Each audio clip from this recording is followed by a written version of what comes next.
This video is going to talk to you about the framework of webinar marketing and why it's important to lay it out in such a way that it will educate your market and provide you with the tools to build that foundation to educate people on a webinar format.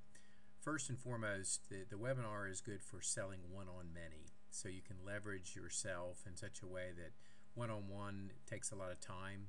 Webinars allow you to educate more people and provide more prospects to be that can learn from what you have to offer.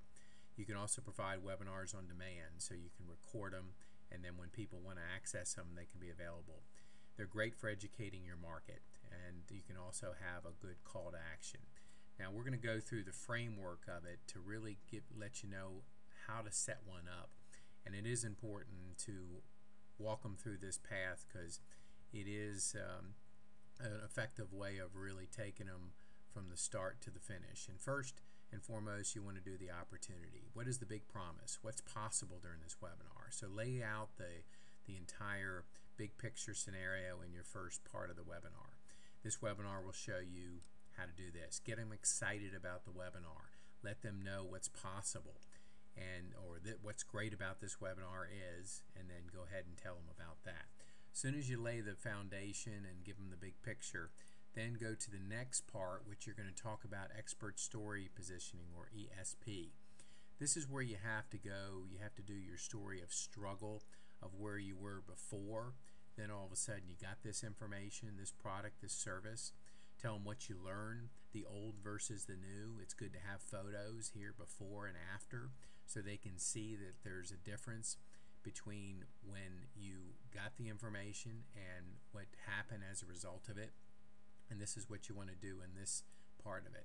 Then get into the teaching of case studies. You know, social proof is real important, and you want to talk about what did you learn, what did people do with what you taught, how are some of the successful case studies working out there. Give them lessons of how they used your information to really get success. So you can talk about stories in this and give them numerous case studies. Next is really the myth. Bust the myth. This is very powerful. A lot of people in their mind have certain preconceived ideas about certain things. This is the time when you bust the myth. Let me break it down with this. An example might be, people say video is so complicated. However, with screencast video, with flip cameras, with iPhones, it's now more possible for people to use video than ever before, and it's less costly. So break that myth. Could be about building a list. You know, businesses need to build a list. It's not that difficult to do, and here's how you do it. So, bust those myths. Talk to them about how they're able to really take in their mind a myth and break it. Now the next one, you might spend 40 to 50% of your webinar on this. This is where you do your teaching. 3 to 10 tips or steps. Really get into adding value and teach them during this part of the webinar. You could give the framework strategies, take them from point A to point B, and really give them an understanding of your topic and give them a good information that they can walk away from your webinar saying, that was very informational, that helped, and you were able to give them great information to be able to use out there. Then you finish up with the do's and don'ts. Now in this part of it, the last part, you want to talk about some of the things you need to do, kind of a recap thing. Do this and you will find this.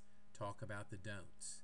Throw that out there that allows them to really get in their mind that these are the things they're not going to do. So you lay that out and put it together and finish up with the do's and don'ts. So this is really the outline of the webinar format. You start out with the big picture, you get into the expert story positioning, your case studies, talk about your myths, get into your teaching of the tips and steps, and then finish up with do's and don'ts. By laying this out this way, you teach one-on-many, and you do it in an effective way of really bringing people that may not know anything about your topic and enable them to understand it by the time they go through a webinar with you. This has been Pete Kane with iMedia Marketing Z, and have a wonderful day.